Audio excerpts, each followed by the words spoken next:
Good afternoon everyone, welcome back to From the Deck, and today we have a new video and we are starting that series that I promised like 10 years ago. So I was deciding between the name and everything and the structure, and that was the delay that it caused. So again, I'm sorry. This series is to talk about Yu-Gi-Oh! Every concept, every fiber, every single term and part of the game, for new players and for some players that want to clarify some points or want to know more about the game that they play. So we're going to start with the very basics of Yu-Gi-Oh! And we are going to progress slowly and slowly. So if you are new to the game, first of all, welcome to the game, and also you can watch this series to first know what the game is about and how to play the game as we move on. Now the best part of it is that it's not my personal series, it's a collaborative series. I have some content creators on the back scenes working on some videos with me just to create and to demonstrate that different content creators can see different points of the game and just to come into one big definition for you to enjoy. Now first of all, this video is going to be Sir Scrub's video. He is retired from YouTube, but you can still subscribe to his channel. I will link the link in the description. He's going to talk about monster cards because I think that's the best point to start. We're going to start on monster cards by him. We have Spell and Traps by Team NDL, and then we have The Field done by Golden Nova Yu-Gi-Oh! And then we will start with the points of the game and the mechanics and etc. But first of all, let's just start with the monster cards. You guys, it's Sir Scrub here, bringing you some more Scrub Tier Yu-Gi-Oh! Coming at you today. Scrub, my boy, and in today's video, I'm going to be going over the different monster card types, their effect throughout the history of Yu-Gi-Oh! And some of the popular examples of the monster card types and how to recognize them, and a little bit of a how-to Yu-Gi-Oh! Style video.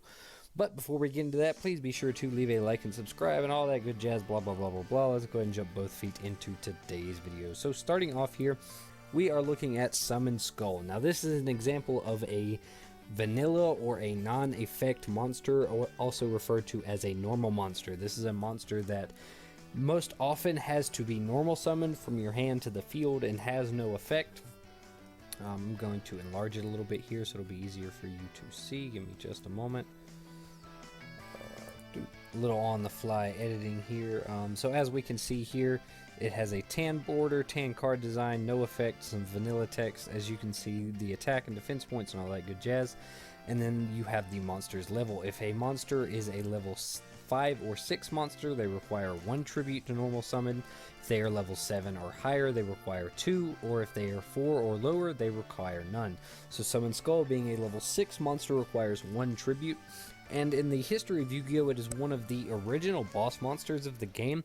When it came out, it was the highest attack single tribute monster in the game, so it kind of warped the way that Yu-Gi-Oh! Was played because everybody wanted a copy of it. Moving on from normal monsters, in contrast, you have effect monsters. Monsters who mechanics work essentially the same way in that they are summoned the same way, but these monsters have a orangish tannish border and actually have effects.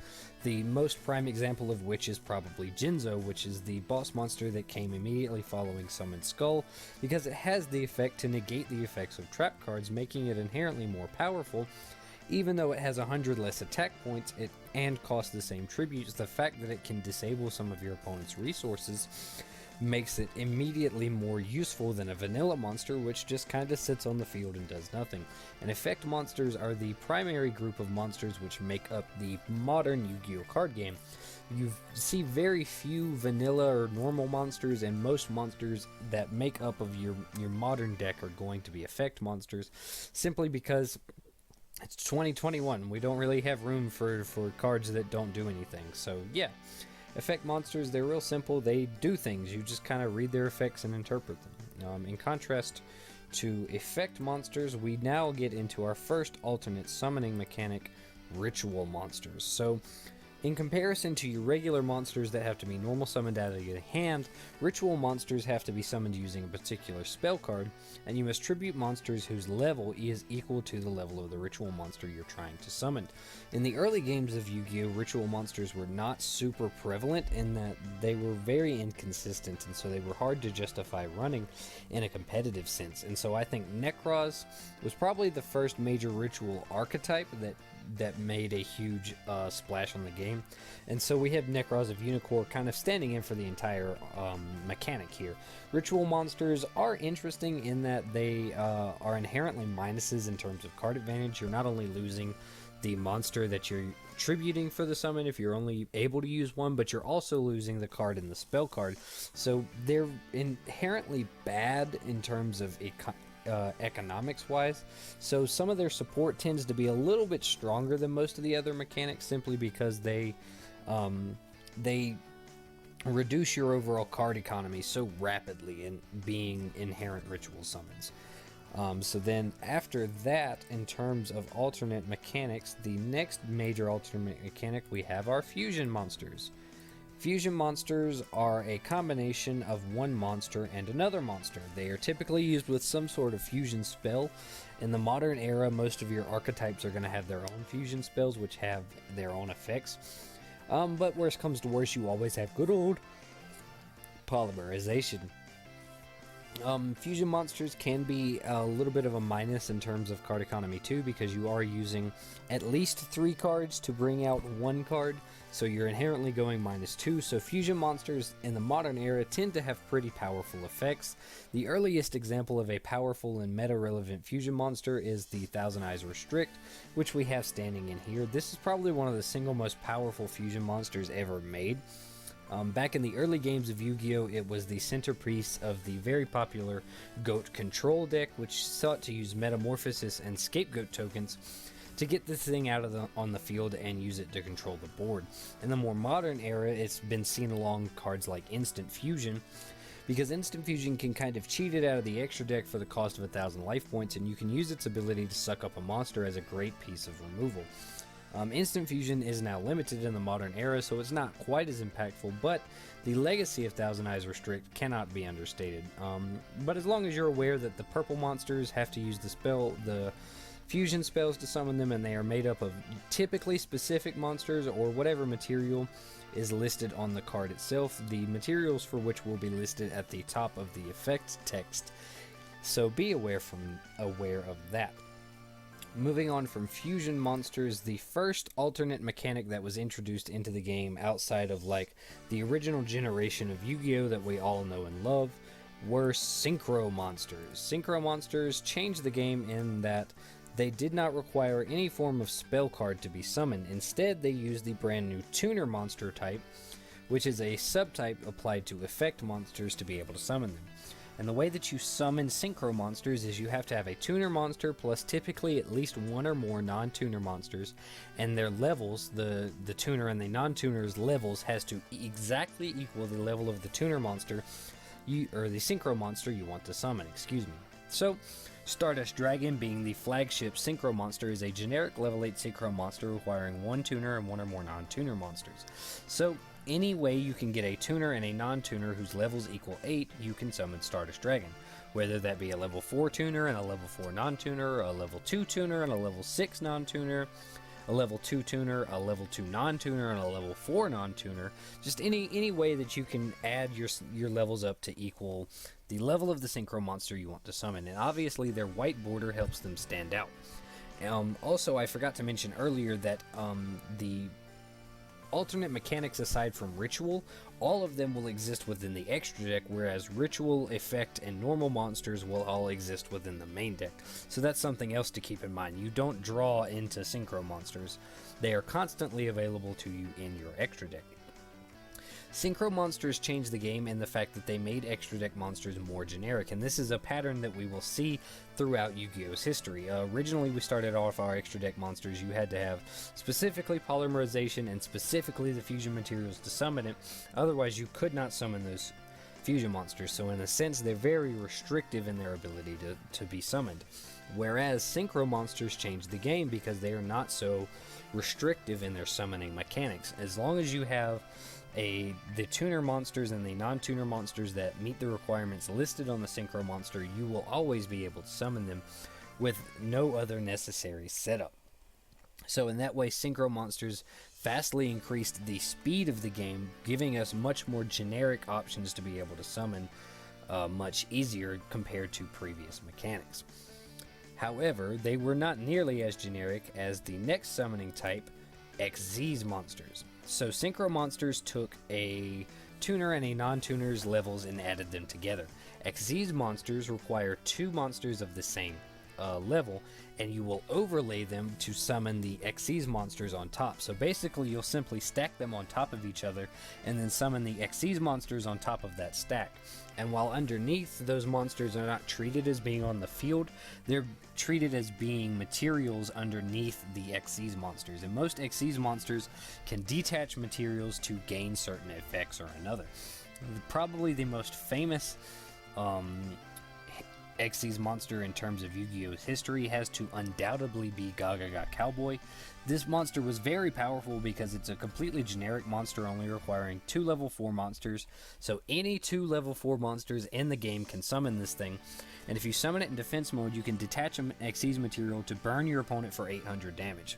And when this card came out till very recently in Yu-Gi-Oh, it was a mainstay or a staple card in most extra decks, because if you attacked your opponent for a bunch of damage and they had 800 or less attack points, as long as you could put 2 level 4 monsters on the field, you could close the game out.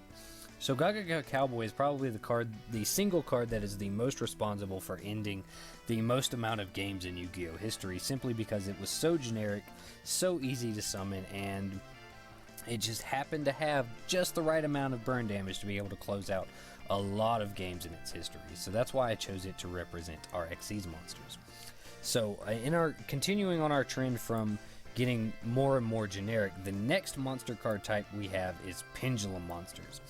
And pendulum monsters are probably the single most confusing mechanic in the game.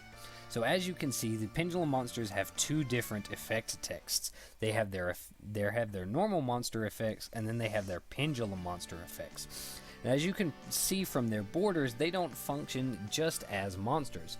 Pendulum monsters you can activate in the Spell and Trap card zone as a spell card, and when they are active in the Spell and Trap card zone, they use this top box of attacks for their effects, and so they have a completely different effect as a spell card than they do as a monster card, but that's not their only mechanic. As you can see, there are numbers on the side here. When you have 2 pendulum monsters on the field, these are called your scales. So if you have this monster, which is a scale 1, and another monster in your other pendulum zone, which has an 8 for this number, you have scales 1 through 8. And then pendulum monsters will allow you, once you have your scales set, to special summon any monster from your hand or face up from your extra deck, don't worry, we'll talk about that in a second, to your field whose level is between your 2 scales. So if you have 1 and 8, you can special summon any monster whose level is between 2 and 7 to your field, as long as they can be special summoned. And pendulum monsters have the bonus of anytime they would be sent from the field to the graveyard, they set themselves face up on the extra deck instead, meaning, as I explained earlier, when you pendulum summon, you're able to pendulum summon monsters from your hand and face up from your extra deck. So you're able to use these monsters as combo pieces, stack them up on your extra deck, and then summon them all back out to further your plays. Basically, they are very resource recyclable. They give you a very recyclable engine, because as long as you have your scales, you continuously can have access to all of your monsters. And when they came out, they entirely warped the fabric of the game. This card Performer Power Monkey board is still banned to this day, as it was a part of the very popular and extremely overpowered Pepe deck, which is, in my opinion, the strongest tier 0 deck of our time. Well, it would have been tier 0 had it not been killed so quickly. That was how powerful this deck was, as Konami had to make an entire emergency ban list to prevent this card from being a part of the meta, because it would have single-handedly dominated the game. And the pendulum mechanic is widely regarded by very many people as being the most broken mechanic Konami has introduced, and I would agree with that, because it is just so resource intensive as a mechanic. When you compare it to the others, no other mechanic has near the ceiling or power that the pendulum mechanic has, and that's why Konami has gone out of their way to nerf these cards in the modern era. And we see that with our Link monsters, which are our final and newest monster card type. They are recognizable by their blue outline, which is similar to our ritual monsters, but as you can see, they have arrows and they don't have defense points. So when Konami introduced the Link monsters, they warped the game mat by giving us the extra monster zone, a zone which stood apart from the main monster zones and was available to both players. So when you summon your Link monsters, they point to these zones that open up more zones for your extra deck plays, allowing you to summon your pendulums, your Xyz, and all the other types of monsters to the zones that they point to. Now, when they originally came out in Master Rule 4, you could only summon your Synchro, Xyz, or pendulums or Link monsters to the zone a Link monster points to. That rule has since been amended, and we now no longer have to use Link zones for Xyz, Synchro, or Fusion monsters. However, Pendulum and Link monsters still must be summoned to the zone Link monsters point to. And that fact and that rule is the reason why many in the community believe that Link monsters were made to balance out the very powerful Pendulum monsters, and the fact that they have continued to be nerfed by them further supports this idea. But that's your basic overview of the different monster card types in the game, some of their impressive roles throughout history, and what Konami has done to shape the game through as the game has developed over the past 20 years. I hope this video has been helpful to you, and I hope that you continue to check us out in the future. As I said before, please be sure to leave a like and subscribe. Tell me how bad I was down below, all that good jazz. But most importantly, don't forget, be a scrub. Peace.